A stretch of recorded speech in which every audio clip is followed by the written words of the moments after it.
but really delighted to see you all here today for a brilliant conversation with Rhuanedd Richards and Professor Laura McAllister. So thank you so much for being here with us. Thank you so much for agreeing to do this talk, because what we love to do in Cardiff Business School at the end of each sort of academic year is have more of a conversation with a leader, someone who's achieved so much, particularly for Wales. And yeah, we're just going to really get under the skin of what it means to be in this important position and get your perspectives on things. So thanks so much. My name's Sarah Lethbridge. I'm the Pro Dean for External Engagement here at Cardiff Business School. It's my role to help the outside world come into the school, and for the school to all of its brilliant research and wonderful teaching to get into the outside world. So yeah, if you've got any questions for me, any opportunities, just drop me a line.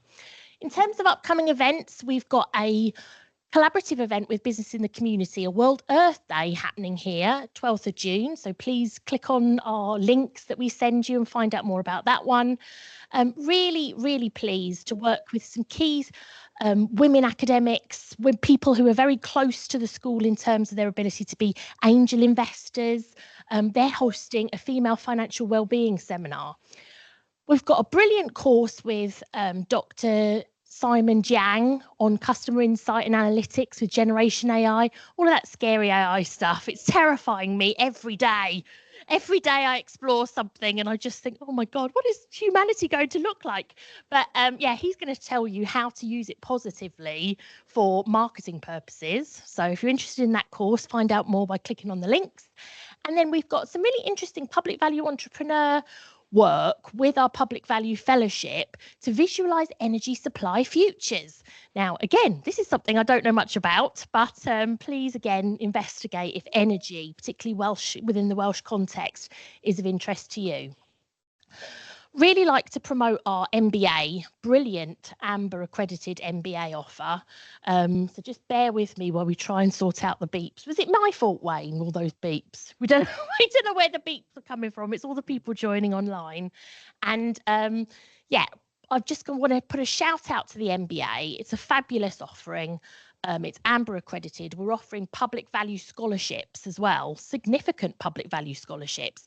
So if you're interested in studying the part-time MBA, again, please get in touch and we'll try and do our best to help you come on the programme.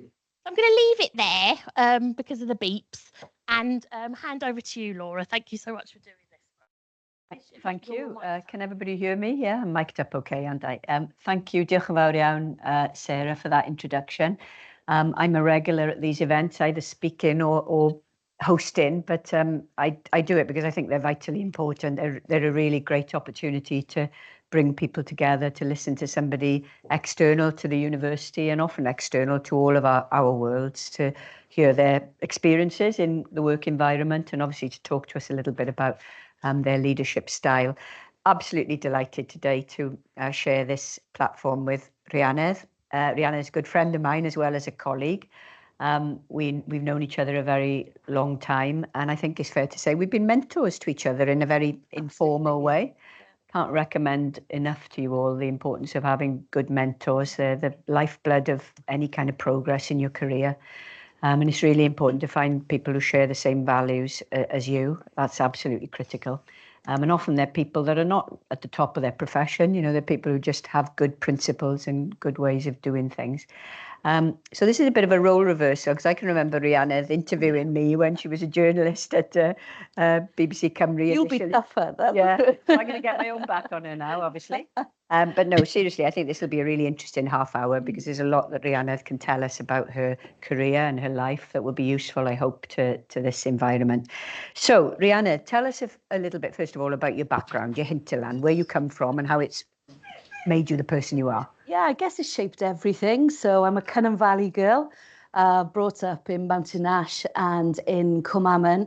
And I'm old enough to remember, what an amazing experience it was to grow up in that area where, the river and the bed of the valley was covered around that area with pitheads and tips and coal mines. And you had the furnace site then stretched across the centre of the valley filled with smoke. And you could climb above the smoke to the beautiful hills. I mean, it was just the best playground. I remember the cold pits going over the house from the pit to the tip. And, you know, Mum putting the washing out on the line and it'd come back in black. Or taking me out for a walk, you know, in the pram or the buggy, and we'd be black coming back. And, you know, thought that it was really, really special. I mean, it was a tough time growing up in those areas in the 70s and the 80s. And I was lucky. I had quite a privileged childhood. Mum was a social worker, Dad was a lawyer. But we lived in one of the poorest parts of the UK, and it remains one of the poorest parts of the UK. But what it had was a wealth in its community, a richness in its people and in its culture. And I think that really shaped who I am and the values I've taken into leadership. You know, we were there during the miners' strike. And I think what happened before, during and after has shaped very much my outlook on the world. Not necessarily in a political way, but in a way where you start questioning purpose, values, sense of worth, the importance of work and the economy and supporting that local environment. You know, you take all that away and you start questioning, well, why have we got these terraced houses on the side of these valleys? Why do they exist now when the industry's gone? And that provokes a lot of soul searching and thinking. But underlying that was just this huge sense of community and care for each other. And yeah, it was just a great childhood. And tell us about your identity. I mean, you've got a name, Rhuanedd, which suggests you're from a traditional Welsh-speaking background, but actually our backgrounds are quite similar. I've just not called an overtly Welsh name. Tell us how that's influenced. Yeah, so I was the first Welsh speaker in my family. Nobody in my family spoke Welsh at all. I was brought up in an English-speaking household. Mum and Dad didn't speak Welsh. My dad gave me the Welshest name in the book of baby names. And I often asked him, Dad, why, you know? I spent my entire life having to spell it R-H-U. And in fact, I was even called Ruined Richards once on the news channel, but that's a whole other story. But essentially, the reason he did it and what he said to me was because you'd always have to explain where you came from. And you know what? There's some good reason in that. That makes sense. You've talked about Aberdeen, you've talked about Cynon Valley generally. What does that mean, that sense of place to you now? You know, now you have a very different role. I mean, when you go home, what do people say to you about what you do now? Well, you know, I was there last night presenting a concert for my junior school. So I went to a Welsh medium school, and my junior school was only the second ever Welsh medium school in South Wales. So it's been going 75 years now. And I was presenting a concert last night in Aberdeen, which lasted over 3 hours. It was a long one.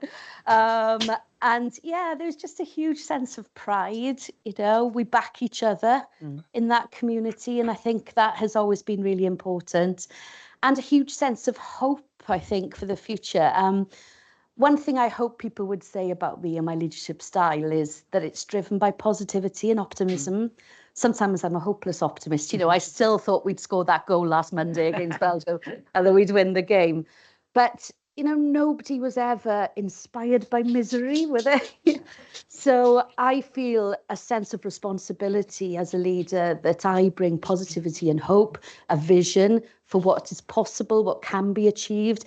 And quite often, you know, I reflect on my childhood and I think, you know, I had no relations or contacts with the media when I was growing up. I didn't think somebody like me from Aberdeen could work for the BBC. And I quite often go back to speak to kids in schools in the valleys and say, look, don't place a ceiling or a limit on your ambition. You know, let's hold a mirror up to ourselves. You know, we're as clever as anybody else. We've got as much energy as anybody else. Let's go out and achieve great things together. And I think, you know, our psyche as a nation underplays that. And I think we've got to walk with a bit more swagger. Let's develop that a little bit, because it's a theme that I've talked about a lot, this self-confidence thing, or lack of self-confidence that we have as a nation. Because if you were to be forensic about it and you looked at what Wales has done, in most areas, we punch above our weight. I hate that phrase, by the way, but we do in sport, in creative industries, in broadcasting, in politics, even when you look at the kind of giants we've produced over the years. What can we do to actually inspire a greater sense of self-esteem and self-belief amongst obviously younger generations, but generally in Wales? Listen, I think, people talk about their journeys and I know it's a bit naff, but yeah, I've been on a journey with that. I think there was a time where I was a bit paranoid about my Valley's accent. My bargoed posh grandma used to correct me all the time, She used to say to me, Rhuanedd Richards, Bayeux is a tapestry in France about the Norman conquest. It's not a command, But, I've grown to understand, I think, particularly as my leadership journey's continued, that actually that's my superpower. It's what makes me stand out. It's what makes me unique within a boardroom or within a networking environment. And I just think we need to walk with a sense of swagger. I mean, it's funny, when I go up to meet colleagues in the BBC in London, they're really proud of what we're achieving in Wales. They look at us sometimes in envy that we've got this centre of excellence for drama based here in Wales. We're really punching above our weight in that field. I mean, a lot of network radio programmes are now based in Wales. And, we're there, we're competing not only with the best in Wales, but the best of the UK and the world. And I just think we need to develop that sense of optimism, hope, and celebrate our successes just a little bit more. Just sticking, we'll come to this when we talk about the stages of your career, but in the role you have now, how have you been treated as that girl from the valleys who's obviously done very well, established herself in BBC circles? Have you had any resistance, discrimination, snobbery, whatever? No, not at all, I'd say, in that respect. I think my colleagues across the UK treat me with respect. It's all about my record rather than about my background and where I come from. And I've got to say, the Director General, Tim Davie, has been hugely supportive of me and of everything we're doing in Wales. So, no, I haven't felt that. I mean, there've been moments in my career which have been difficult as a woman. I think being a young political correspondent at 25 years of age and sometimes being the only woman in the lobby as a journalist was quite tough back in the day, but it's made me more resilient. I think, give me a battle to fight and I'll battle it and I'll prove that I can compete with others, that I can be there among the best. But I think as this journey's continued, I guess what I've come to realise is that, I don't have to prove myself on the basis of where I come from, that I'm valued because of the background I've got, because of the accent I've got, because of the creative ideas I bring to the table, and that trumps everything else. And it's just really important, that sense of, I don't know, not resting on your laurels, but the satisfaction to be happy with who you are. And it is about being comfortable in your own skin, isn't it? I often say when I'm talking to groups, so you get to a point in your career where you're comfortable in your own skin, and that doesn't mean you think you know it all, but you know what you don't know and you're okay about it, and you're focusing on the things that you are good at. And that gives you a kind of self-belief in itself, doesn't it? And you worry less about the things you're not very good at or you don't know. In Welsh, we've got this phrase, y canol llonydd, the sort of calm centre of your being. And it took me a long time, I think, to reach that point where I could just be comfortable with who I am.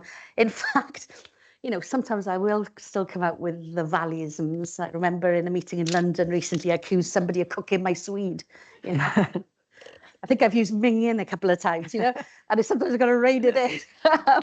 But it is about showing up and being your authentic self and being able to articulate your thoughts based on those values that have shaped you.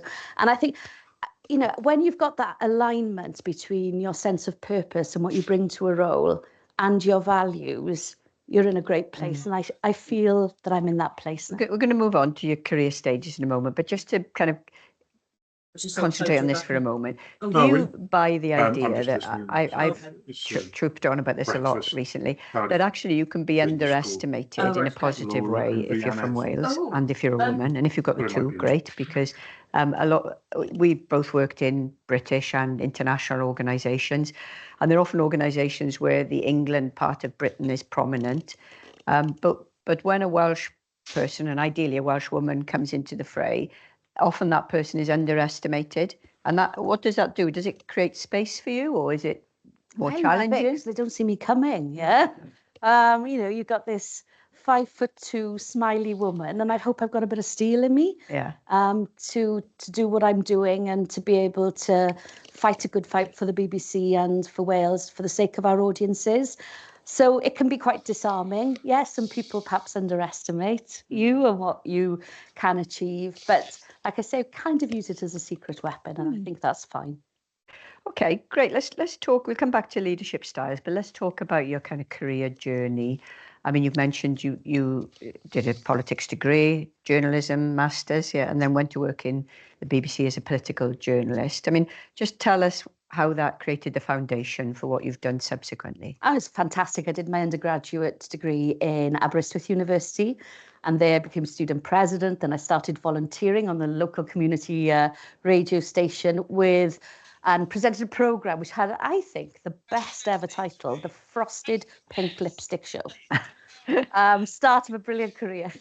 And then from there, did a postgraduate here in Cardiff. Very fortunate to have been sponsored by the BBC to study a diploma in broadcast journalism before joining the BBC in 1997, which was a fascinating time to become a journalist. You know, you had a new government in Westminster, you had devolution happening, you had Cool Cymru. You know, we had a strong story to tell. And I first became a patch reporter working in Swansea. If there are any aspiring journalists here, being a patch reporter is the best job, right? Because you get to learn your trade, you get to learn about people and communities, the best and the worst of it. And I loved doing that. And then when devolution happened, I started working in the Assembly then, Senedd now, as a political correspondent, and one of the first political correspondents there, before becoming presenter, reporter, both languages, TV, radio. And I was really fortunate to be able to report on some of the big stories of that time.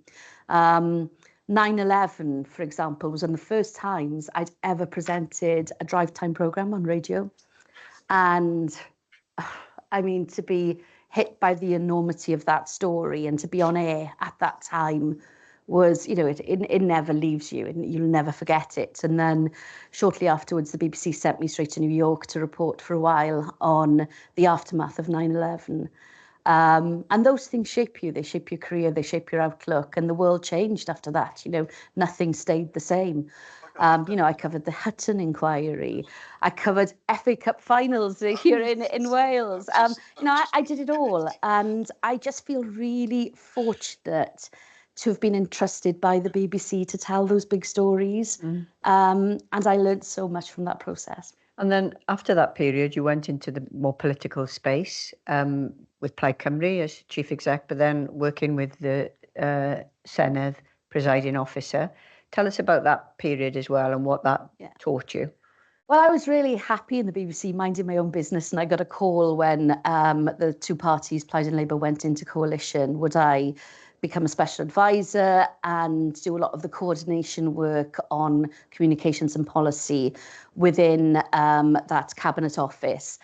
And goodness, I learned so much from that period. I think, as you know, in terms of leadership, I learned the importance of picking your battles. I went in there like Scrappy-Doo, you know, wanting to win every argument, and you soon realise you're going to get nowhere by doing that. I learned a lot about discipline, about as well the importance of bridging between people, taking off the edges in order to reach consensus, to be able to move forward. And at that time, we were, of course, hit by the financial crisis and the economic collapse, which was huge. You know, and there's this great expectation that government would respond to that economic crisis effectively. And, you know, it just taught me a lot about resilience as well, and collective responsibility. You know, if you're a part of a team, even if you're coming from different political backgrounds, if you're part of a team, you need a shared endeavour, and there needs to be trust. So yeah, it was quite an interesting time. We worked together, of course, when we were doing the work on Senedd reform, because at that time you were Aileen Jones's advisor, weren't you? And I was chairing the expert panel, and that was a good kind of extrapolation of all of those issues, wasn't it? About discipline and reality and pragmatism and trying to bring the parties with us. Well, that was my role. I had to work with all the political parties and none in order to support a significant piece of work, voting at 16 and then Senedd reform. And, you know, again, you know, it just taught me a lot about how you go about some difficult negotiations, and how, you know, in a civil environment where civil discourse can lead the way, you can bring people together in order to achieve something at the end of it. So yeah. And when we, you know, obviously most people will know the Senedd reform project has gathered pace, and by next May, when the next Senedd elections happens, it will be to a larger Senedd with a different electoral system. And lots of that does go back, of course, to our expert panel, and all of us played a small role in, you know, advancing that. But in many respects, it was such a gigantic team effort, wasn't it? Because it involved having to bring the political parties with us on the journey, lots of whom didn't want to come on this journey, let's say. Well, it's quite interesting, you know, and it was a very complicated piece of work, but it's really interesting with my current hat on. I just think now we face a massive responsibility in explaining to the people of Wales what this new franchise looks like, what the electoral system is, what is the process, how do you engage? And I feel a massive sense of responsibility actually in the next 12 months to ensure that we're informing people, educating people about this, so that people can make those choices. But you're absolutely right, it goes back to that piece of work, which really was quite complex. And that takes us nicely to your move to the BBC, really, because initially it was with Radio Cymru, wasn't it? And then you've moved into different spaces. Tell us why you decided to leave that role and go into the media, obviously the biggest media outlet we have. And it was an opportunity to lead. I guess that, you know, my previous roles outside the BBC, some had been in leadership, some had been more in a sort of behind the scenes shadowing role. And this was an opportunity to lead something I felt really, really passionate about, which was our Welsh language media services, Radio Cymru, Cymru View, our online services. When I'd left the BBC in 2007, I still felt passionately about the organisation, what it's about, what it's aiming to achieve, how it serves this nation, how it serves audiences throughout the UK. So to be a part of shaping that future was a huge opportunity and a responsibility. It meant leaving all of that behind in the middle part of my career, and I was fully up for that. You know, I really, really firmly believe that the BBC has to be impeccable in its impartiality. You know, I firmly believe that trust comes from us demonstrating that impartiality at all levels. And let's be honest, we're at a time when there's a real crisis in society in terms of disinformation, in terms of trust. And I think the BBC's role at the heart of that, in supporting the very foundations of society, civility, democracy, citizenship, how we interact with each other, is so important. So that's something I hope I've been able to maintain ever since. And how do you do that? Because obviously we're in a world now where, you know, mainstream media is not most people's first port of call. You know, social media is in various forms, and the risk with social media is enormous, isn't it? So how does the BBC see that threat and opportunity, I guess, of reinventing itself? We just have to be everywhere. I mean, part of the challenge facing the BBC over the past decade is we're trying to straddle two horses, right? We're trying to serve the audiences on our linear platforms, the traditional platforms, and audiences to those platforms have remained, fairly loyal, particularly among some age groups. And then we're trying to build audiences to our online and digital platforms so that we can be there where the audience needs us. We can't just sit back and say they'll come to us. We need to serve the audiences well where they are. So part of the priority has been building our presence on our digital platforms, on iPlayer, BBC News Online, BBC Sport Online, and BBC Sounds. And of course, within that, speaking within a Welsh context, ensuring that, one, our content from Wales is excellent. And secondly, ensuring that it enjoys prominence as well on those platforms. So we make it easy for people to get information about Wales. And you know what? I think the amazing thing, about the relationship between the BBC and audiences in Wales is we are still the most loyal part of the UK to the BBC here in Wales. We over 90% of the Welsh population still come to the BBC every single week. I call us the capital of listening to BBC radio and for viewing. We're remarkably loyal, and I think that's because, on the whole, of course, we'd have faults, but we've served Wales well, and we need to continue to do that in the years to come. And you went into the BBC with Radio Cymru, but you've moved up the organisation, if that's the right way of putting it.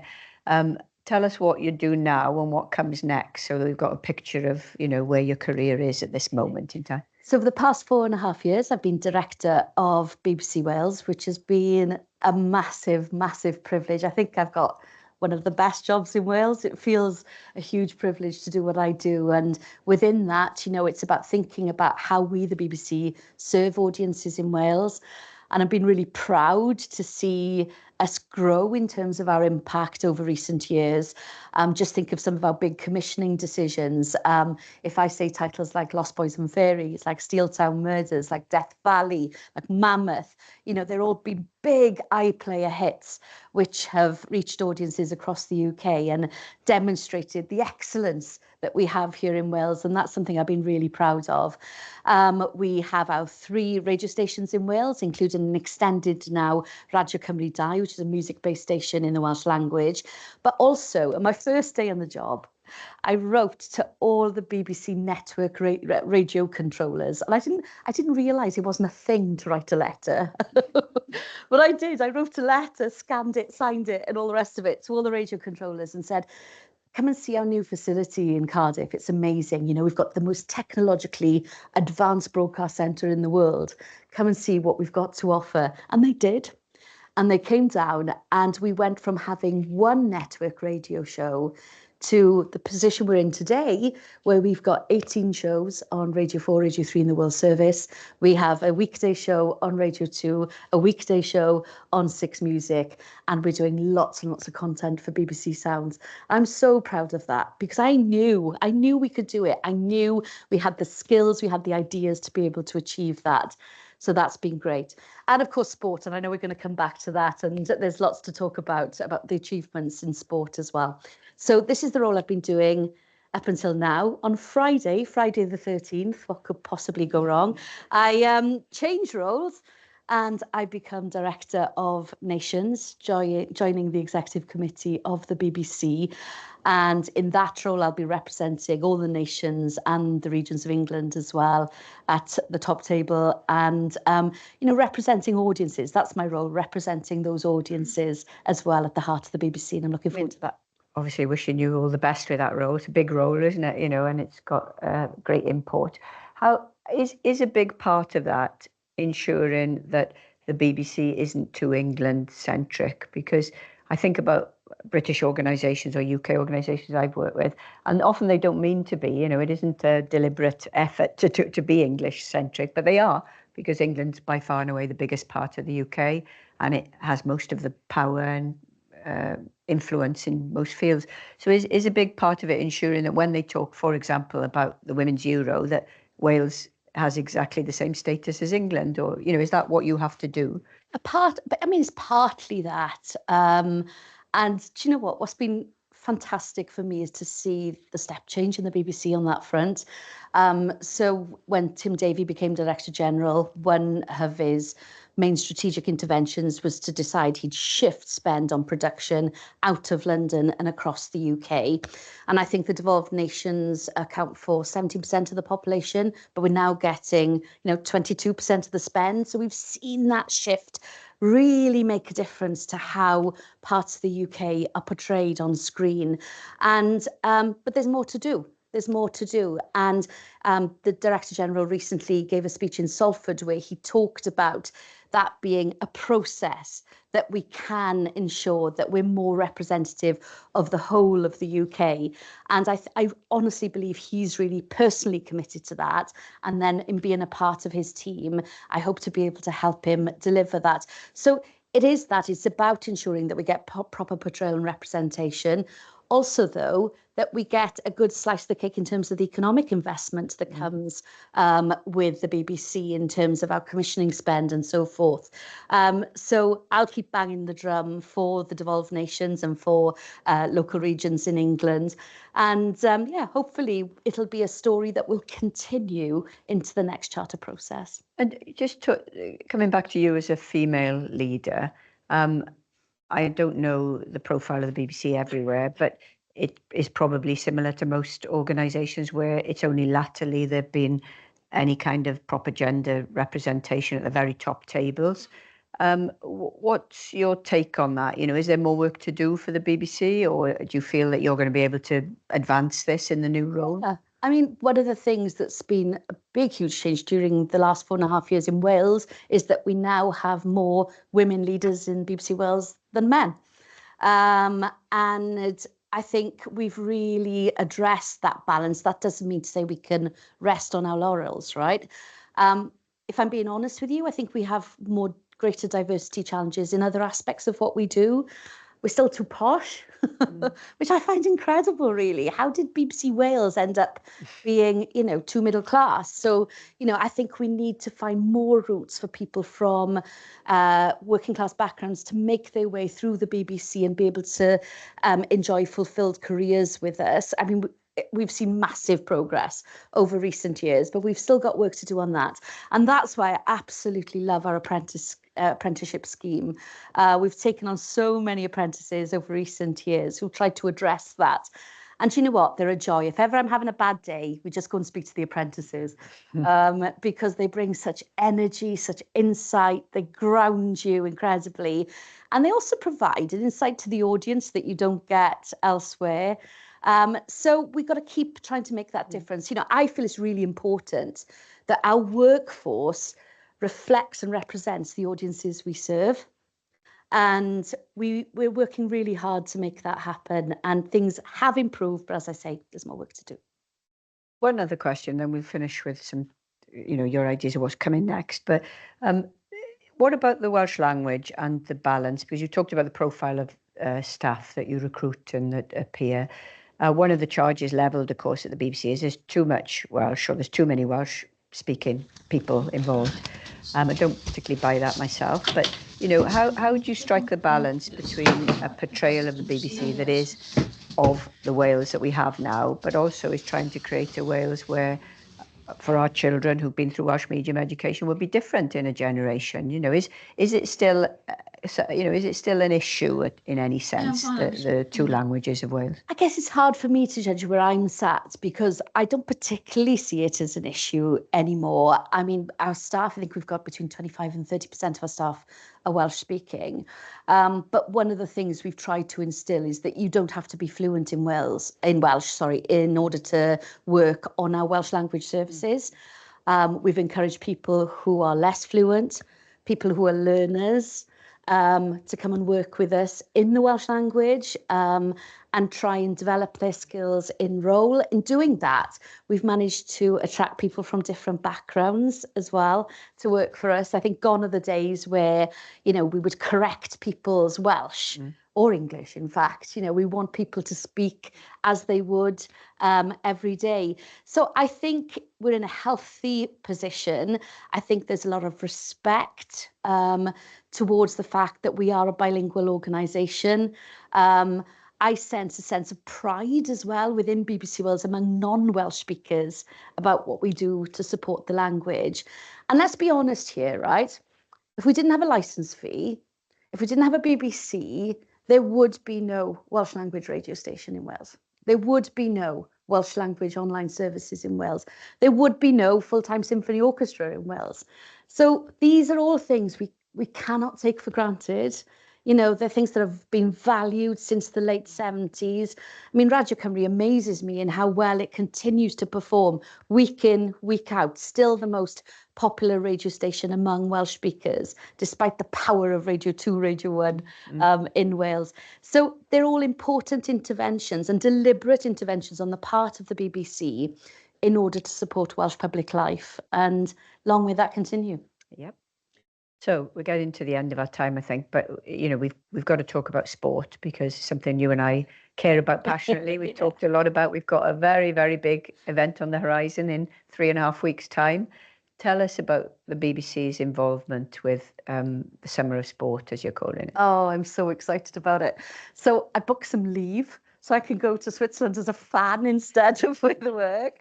And really, really looking forward to it. I mean, what an opportunity, the first big tournament for a women's football team to qualify.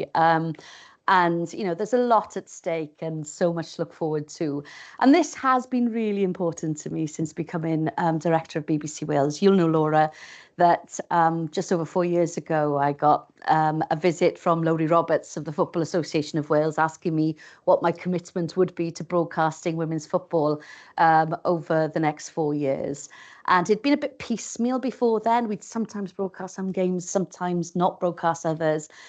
And partly, if I'm being honest with you, because they used to put these games in such terrible grounds with such awful environment that it wasn't a great broadcast proposition. But I thought about it long and hard.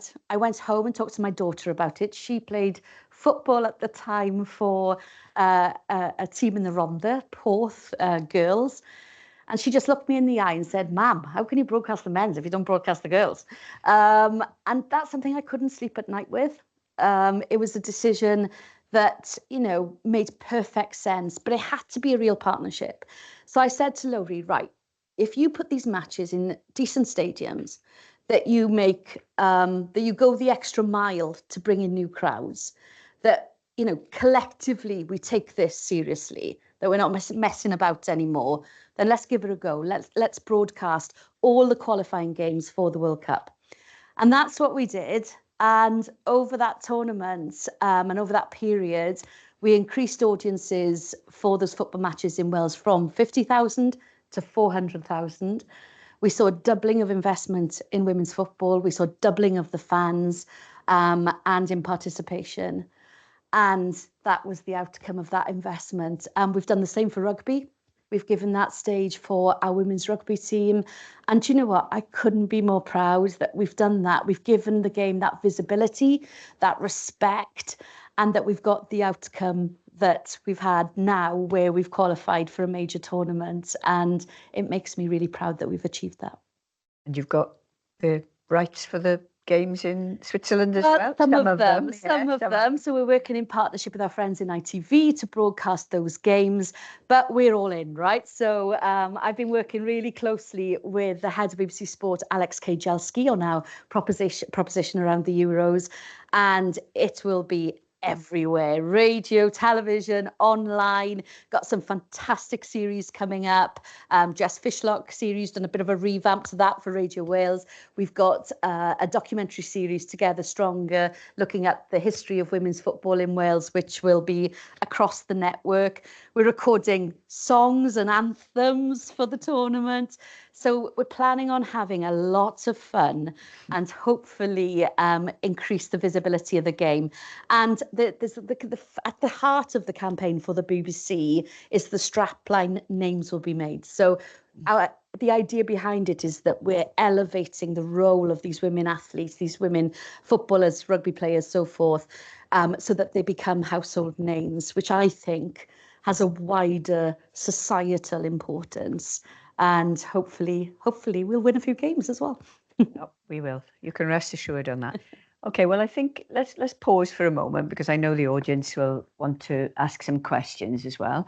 But I think that was fascinating, Rhiannon. You've given us a real picture of your background right the way up to the new role you're going to take on now. So we've got a little bit of time. Sarah, how long have we got? 10 minutes? Oh, 20 minutes maximum. Okay. So please, questions, comments, anything for Rhiannon? Yeah. One there.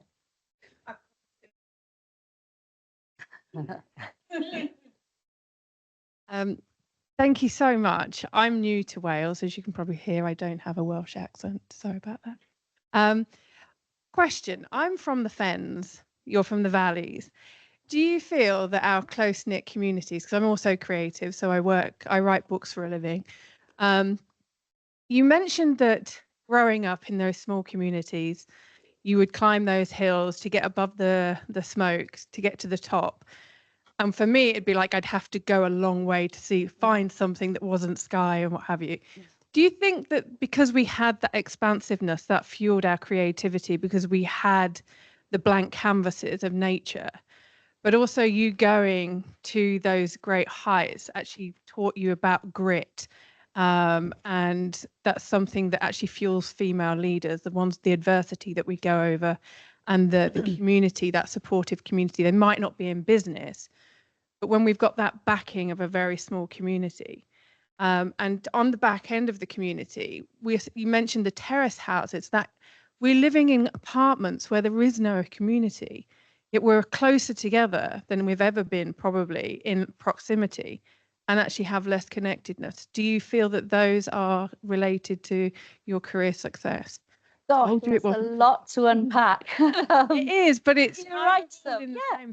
Yes, I think is the answer. In terms of the natural environment where I grew up, yeah, it was full of, the whole community was full of contradictions, right? There we were in this industrial heartland with great places to walk and lakes and mountains and the freedom to explore. And, we were completely untethered. We were off and we were roaming the hill, quite feral at times. But it was just fantastic. And I think even now when I need to think, going up and being there, it really, really helps. Really helps give that sense of perspective as well, just by looking at the history as well down below of everything that's around me. And in terms of the community, yeah, you're right. I mean, I can still go back to Aberdeen, Cwmaman now, and I'll get people saying, "Oh, working for the BBC, are you? Don't get too big for your boots," And that's the attitude. There's something that grounds you. And, always, I think because it's so visible, everything around you within those valleys communities reminds you of the past and where we've come from. And it gives you a great understanding of who you are and where you're heading. So 100%, that has shaped everything about me and my outlook. And I feel a strong sense of responsibility to give back. I've got to do jobs that I believe in. I can't just tread water. I can't stay still. I've got to care a lot about what I do. It's going back to what I was saying about having your values and your background align as a leader with your sense of purpose. I think that is critical for success. And I think it's critical for that enjoyment within role as well. Oh, thank you. We've got a question online, if that's okay. Hannin, is it okay if you unmute your mic? Let's hope that works okay. Good morning. Can you hear me? I can hear you. Excellent. I'm Hannin Abu Salem, and I'm a PhD researcher at Cardiff Business School.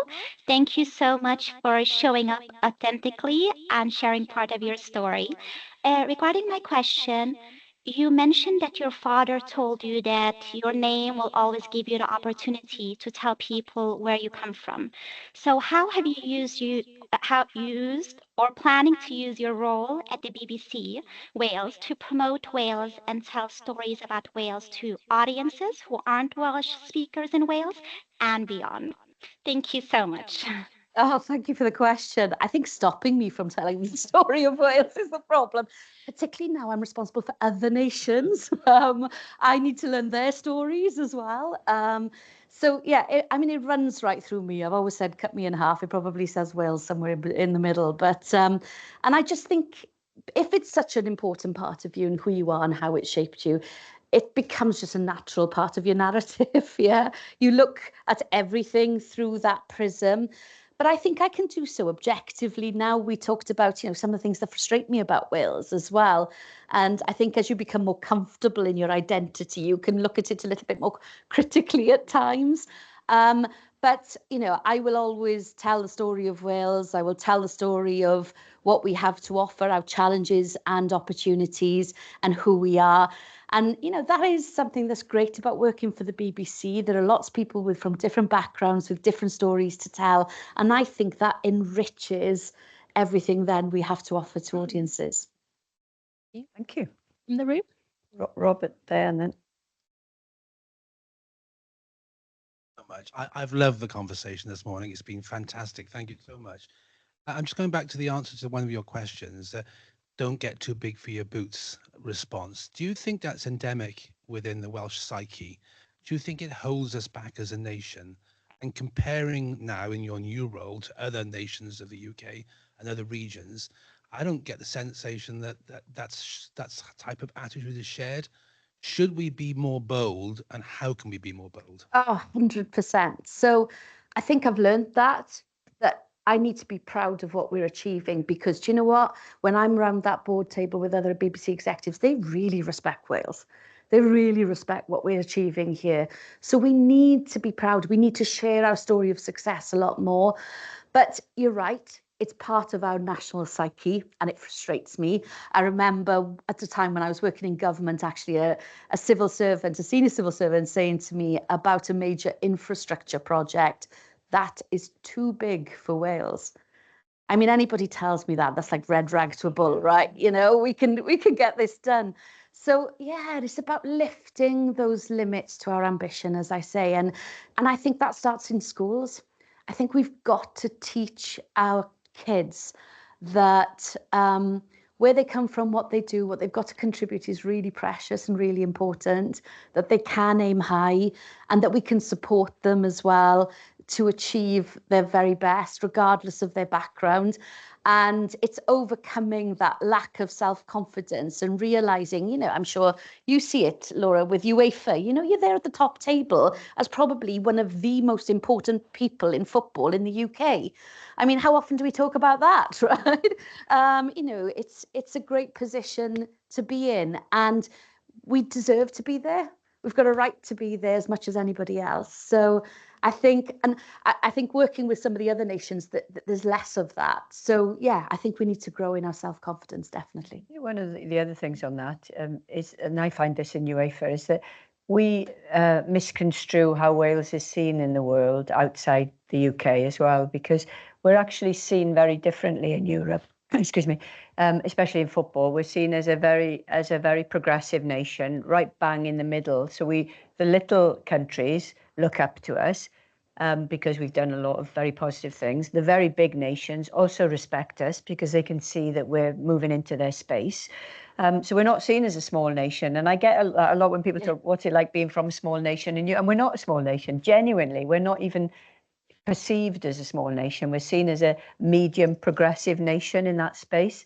And that gives you confidence, of course. When people are telling you this, it gives you the confidence to behave and act on that basis. But we need to disseminate that more widely, don't we? It's how we show up, isn't it? It's about how we show up, that we are equal partners around that table and that we're there because we've got something to contribute. Exactly. And that's been the switch I think I've made as an individual and as a leader during my career, definitely. We've got two there. Okay, there, and then the two women there. Yeah, that's okay. Hi, thanks for the delivery this morning. Valley boy, non-Welsh speaking, older generation, linking a little bit of it together. lucky enough to have worked overseas for a long time and got out of Wales, linking the sport together. There's an observation really of the lack of confidence. It's an ex-school teacher. As a leader, for me, I know the 15 things that I was really bad at growing up, coming up through school. I was never told what I was good at. And I believe it's a Welsh cultural thing. And particularly with the generations, what responsibility have we got as leaders, and you mentioned teachers, to actually start to tell kids the 4 and 5 and think, and there's sports people in the room as well, still in Welsh rugby, because I'm still connected there. The first thing that young coaches do is tell the kids what they're bad at. And I think it's a real major issue in the Welsh culture. Still continues, particularly with our Gen Z. It's observations on modelling behaviours. I agree. I mean, that was quite often my experience as well. Despite having an amazing education in school, you know, the culture was, the chapel culture in particular, back in that time, was that you don't talk about yourself, you don't boast, and that you should be very shy and humble about any successes. You shouldn't talk about them. And I think if we could teach our kids to do anything, it's to celebrate their successes, what they're good at, their achievements. And success comes in many forms, right? Regardless of your talents, regardless of what you've got to offer, every person has got something really powerful to offer. And I think it's just changing the conversation. Somebody once said to me, if you do what you've always done, you'll get what you've always got. And sometimes when you ask a question a little bit differently, you get a different answer. I had an amazing coach back in the day, and I remember she was helping me at a time when my kids were teenagers, and they came home they used to come home from school and say, how's school today? And guess what the response was? You know, you'd be lucky to get a grunt, right? And my coach told me, right, it's your fault. Well, why is it my fault? What have I done? She said, change the question. Ask them, what was the best thing about today? And you'll get a different answer. Lo and behold, I tried it out, and I did, and I got an absolutely brilliant answer. They obviously talked about the chips in the canteen first, but then that opened up the dialogue to talking about what they'd done in school, what they were proud of, what they hadn't enjoyed. And it absolutely changed the dialogue. And I'd then ask them, so what's going to be the best thing about tomorrow? So looking forward in a positive, optimistic way absolutely changed the relationship in many ways, and those conversations we were having of an evening. So that's what I would urge, that we change the dialogue, because that will change the narrative and it'll give our young people hope and belief in themselves. Great. We've got 2 questions there. Yeah. Thank you. Rhuanedd, is that all right? Rhuanedd, Laura, thank you so much. Rhuanedd, I loved you before. I love you even more now. So thank you for sharing your story and for reflecting on our hometown of Aberdare. My grandfather worked in the furnace site, so it's lovely I got a bit of emotion at the back. So obviously you've done some incredible things with women's sport on TV, to the extent my 4-year-old, when we were watching Auntie Jess play football on TV, said, do men play football, mama? And I said, not well, they're all right. But what is, we have a responsibility to ensure this goes beyond women's football and women's rugby. And what is the BBC's and our responsibility as kind of fans and spectators to really take women's sport now to the next level in terms of viewing and turning up to the games and buying the tickets and being part of the audience to some extent? I think there's a huge opportunity to share stories. I mean, I always saw that the starting point would be football and rugby. You know, they're 2 of our national games. We already had an opening there to sort of have that conversation with audiences because of a long history of following the men's team. So it just seemed a natural progression that we also supported the women. And to be fair, my dad, right? My dad was one of the 5 people who'd be watching Wales away games when I was growing up, when they went on tour. But he'd also turn up and watch the women's game. So maybe that influenced me quite a lot in my thinking as well, that you can treat both disciplines and both sets of games with respect. But it can't stop there. It is all about the visibility of other sports as well. And I think, because of the way we work now, through BBC Sport Online, for example, we've got a real opportunity to reach audiences that are underrepresented in the have been underrepresented in the past, with sports that have been underrepresented. So I'm told that one of the fastest growing sports in Wales is basketball.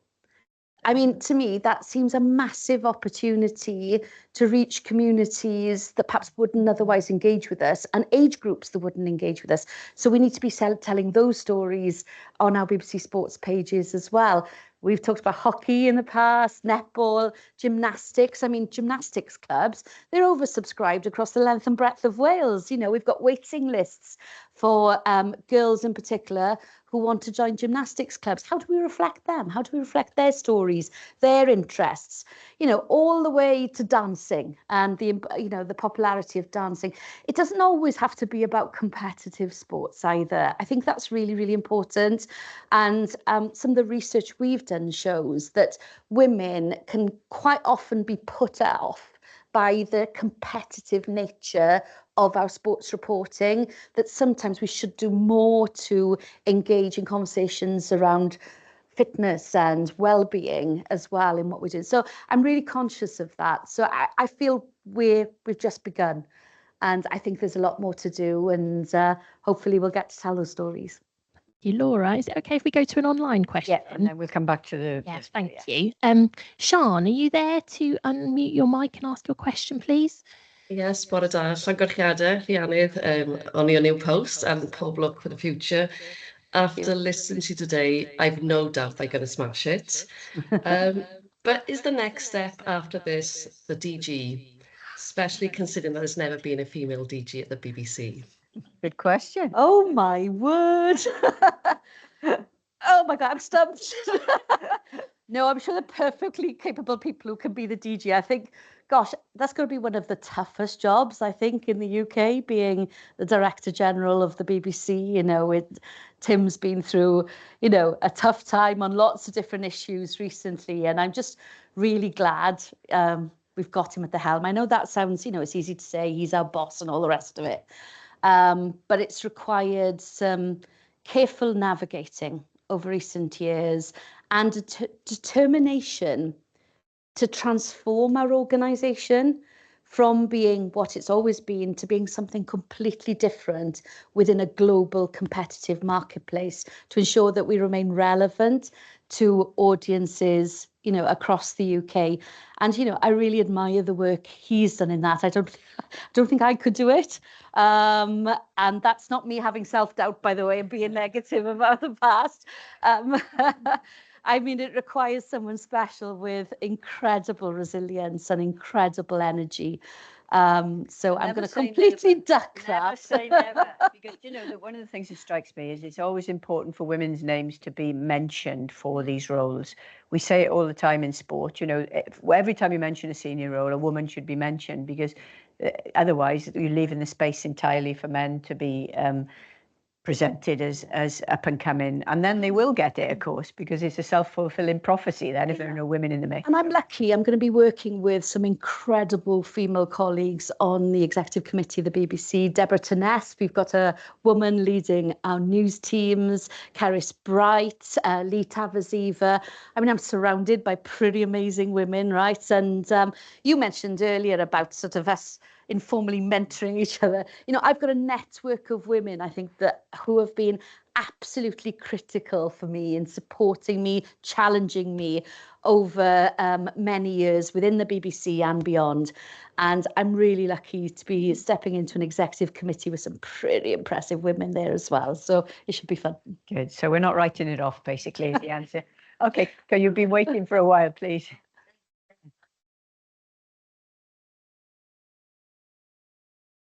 Right, I'm Layla David. Thank you. I really loved coming to the executive briefing and having this conversation with you. My daughter, I think, is an aspiring journalist. They've started a radio station at their school, and it's hysterical, and I love it. And she's staying up late the nights before trying to get her copy done. Anyways, I'm kind of going to go back a bit. A thread that I think you spoke to, and that it seemed to resonate within the audience here, around Wales often seeming as smaller, and then that, you know, the smaller dog in the fight, so to speak, but only in comparison to England, and I think Laura, you referenced that as well. So it got me thinking about this lens shaped by centuries of colonization and imposed cultural hierarchy. And like many indigenous cultures around the world, Wales has survived efforts to silence its people. I've heard my grandfather, I'm from Canada, so people are trying to figure out the accent. It's a bit funny sometimes. I've lived here, but I'm also half Welsh, but I didn't know that side of the family for a while. But so like many indigenous nations around the world, and there's a lot of change happening in Canada right now to recognize different ways of knowing and centering the public and the people who need to benefit. What can we learn from the leadership cultural revival and truth-telling journeys of Indigenous communities, such as those in Canada, when it comes to reclaiming our own heritage, healing intergenerational trauma, and reimagining what it means to lead with rootedness and pride? So it's that sense of worth, it's going back, and really I think it's this nation is traumatized and it lives within the generations, and how that's been framed just by little what's that micro discussion, even just in jest with someone in England or something. And yeah, I'm not going to stop talking because I didn't prep anymore, and I'll go off on a massive tangent. That's quite a lot of prep. That's cool. And I wouldn't try and second guess or, you know, tell the people of Canada, the Indigenous people of Canada, you know, how to respond to that, because I think it is different within each nation. Although it's great to have another Canadian woman with us, thinking about Rhian Wilkinson, who's leading our Canadian. Well, she's half Welsh as well. Yeah, who's leading our women's football team. So yeah, that's a long and complicated question with a complicated answer. But I think the upshot of it is, for me, it's about being allowed to understand where you've come from, how things have evolved, and allowed to have some acceptance of that and understanding of that. Really, really important. You know, I'm acutely aware of, you know, it wasn't that long ago where the official status of the Welsh language was taken away, and you know, it was outlawed in many parts of public life. That's all changed. But you know what? I guess where I'm at now is no nation is served well either by assuming a sort of victim mentality, right? I think it's really, really important to have the understanding of where we've come from, but to aspire to set a new narrative. And within that, to celebrate the amazing diversity we have, celebrate that difference enriches us, you know, and I feel that acutely on the nation's board of the BBC. You know, we have people from all backgrounds, multiple languages, all bringing something to the table, and that makes us stronger than the sum of our parts, that we can all work and live together and forge services for audiences who are all very different from each other, but in respect of those backgrounds, those communities, those languages. So I think it's the hopeless optimist in me and the positivity. Yeah, I just think having a positive narrative to focus on, so that you know where you're going and that we're ambitious within that for ourselves, for the BBC in my work, and for Wales, I think is just what's critical to keep me going and to drive what I do. What a great note to end on, because I think we've run out of time now, but Sarah will do some thanks, but from my point of view, I think that's been a really forthright and honest and authentic conversation. I wouldn't expect anything less from you, Rhuanedd, but it's been really enjoyable as well. And I think we've learned a lot about what you have done with your self-reflection on your own career that will be useful to all of us at whatever stage of our own careers we're at. So diolch yn fawr iawn. Thank you for the questions. Yeah.